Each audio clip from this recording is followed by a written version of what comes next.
Welcome back, everybody, to the third of these presentations on questions of gender and feminism. In our last presentation, we were considering the ideas of Simone de Beauvoir. We had this famous quote from her, one is not born a woman, one becomes a woman. And it's this process of becoming which I want to focus on in this presentation, how in society we are made a man or a woman. And I've got some lovely exercises and some lovely pictures to help us think about these questions. I want to start with a mums and daughters question. Have a look at your photo handout number 1. You'll see a picture of a woman and a female child sitting next to each other with laptops. Have a look at that image. I stumbled across the image in a Guardian newspaper article. Do you like the image? Why do you like the image? And my second question is, can you guess what the newspaper article was about? What article do you think that image illustrated? Pause here, have a natter with your partner. Well, the content of the article is best described using a rather beastly German word. Some words in some languages are really quite hard to translate, and this is an example of such a word. Such words are often hard to translate because you wouldn't really want to anyway. This word is a rather unpleasant insult typically used by one stay-at-home mother to describe her moral judgment on another working mother. The background is that some stay-at-home mums think that it's bad that other mothers work and try to juggle childcare and a career at the same time. And a Rabenmutter is a mother who neglects her child because she's too busy doing something else. It's a beastly concept. And this is actually linked to the topic of our article. This Guardian newspaper article looked at research published in 2015 by the Harvard University. And the study looked at what effect being the daughter of a working mum has on a child's development. So how were these daughters of women who worked, how were they later in life? As young adults, as adults. So it was a study over a long period of time, and also it was a big international study involving 24 countries. We can summarize the findings that are utterly fascinating. Look at this quote.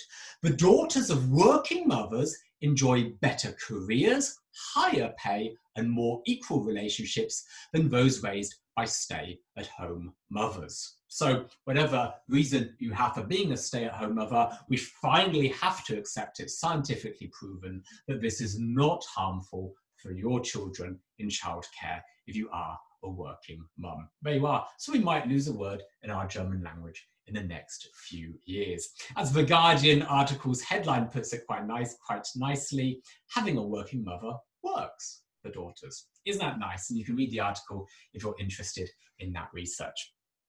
Let's move on. Second exercise, taken, of course, from my favorite book for this course, which has really inspired these lessons a lot. There's some lovely photos in this book, which is why I like it so much. I want you to look at this photo here, which is also on your photo handout page. Have a look at it together with your partner. What strikes you? What are we seeing in this image? What strikes you? What are we seeing?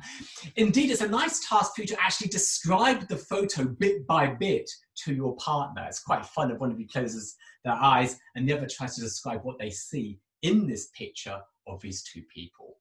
Now, I want you to move on and skip to the next photo. You'll find a couple of blank slides in between, but then you'll find the next photo, which looks at first glance quite similar.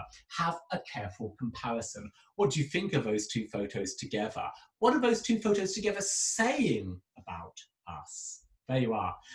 Loads of stuff to natter with your neighbour. Pause here. Hey, let's go back to that quote. One is not born a woman, one becomes a woman. Recap of our last two presentations. We had this idea of gender essentialism. Gender essentialism. Back in the Victorian period, 150 years ago, people thought that men and women were born different. They were just innately different. They were different in their essence, so to say. Okay. Boys were innately masculine, they were born that way. Women, girls were innately feminine, they were born that way. de Beauvoir notes the opposite. She gives powerful arguments against this thesis. She says what's actually happening is that babies, even very young babies, children, even very young children, they have their masculinity, their femininity inscribed on them, inscribed. Sounds like some process of tattooing the flesh, doesn't it? That's how that term sounds. A wonderful choice of word. They have their masculinity or their femininity inscribed on them. And my next exercise is to draw attention to how this might be happening. Think about yourself. How were you gendered? How were you gendered? And it's another exercise from a wonderful book, which I recommended in my video 1 on this topic, Ramon and Jackson's fascinating text filled with exercises. In pairs, make a list of ways in which you were made a boy or made a girl as a child from the memory of your childhood. So think about things that happened to you in your families, at school, things which made you a boy or a girl. Another interesting question, how aware of these processes were you at the time? So were you aware of what was going on? Could you take that distance perspective, perhaps as an older child, as a teenager? How aware of these processes of gendering you were you at the time? Final question here, could you have resisted? Could you have said, stop, no, I'm not doing that, I'm not being that? Could you have resisted these manipulations, these gender manipulations around you in your childhood? So there you are, questions to think about, natter with your partner, pause here.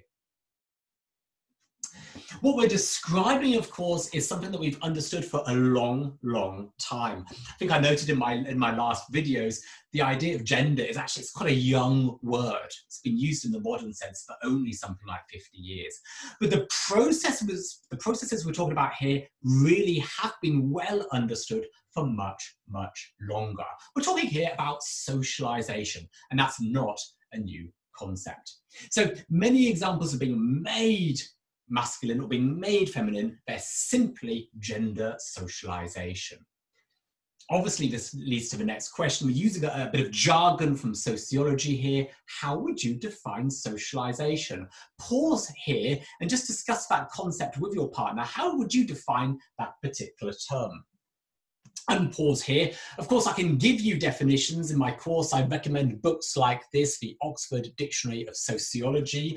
That dictionary helps us here. Socialization, the process by which we learn to become members of society, both by internalizing the norms and values of society, and also by learning to perform our social roles as a worker, as a friend, as a citizen, and so forth. So a lot of these processes we've been thinking about this morning have simply been processes of socialization. I'm going to conclude this shorter presentation with 2 more questions for you to discuss with your partner. How is girls and boys socialization today? How is it different to in the last century? You know, so you've got your teacher here with his grey hair. I was a kid in the 1970s. How was your maybe 21st century socialization? How was that different from my gender socialization in the 1970s? Okay, so how is it changing? How is it different today? What's different? What's different? What's interesting? What's problematic maybe about gender socialization in the 21st century? Pause here and natter with your neighbour. Well, I'm guessing you've come up with a number of different ideas. I think 2 are really worth holding on to, also to prepare for our final video in a moment. I'd like to draw your attention to the way in which gender socialization today in the 21st century is very much influenced by the media. When I was a kid, we didn't have smartphones, we didn't have YouTube, we didn't have Facebook and all the rest, okay? Yes, we had media, you know, television shaped me in my gender socialization. But the sheer impact of this 24/7 social media, that was something that I just didn't have in my teen years. So the new digital media, the social media, that's something that really is a new phenomenon. Good. Second point, global capitalism itself is changing, and it's fascinating to see how capitalism, in its drive for profits and its drive to make money from children as consumers, how it's producing so many gendered products.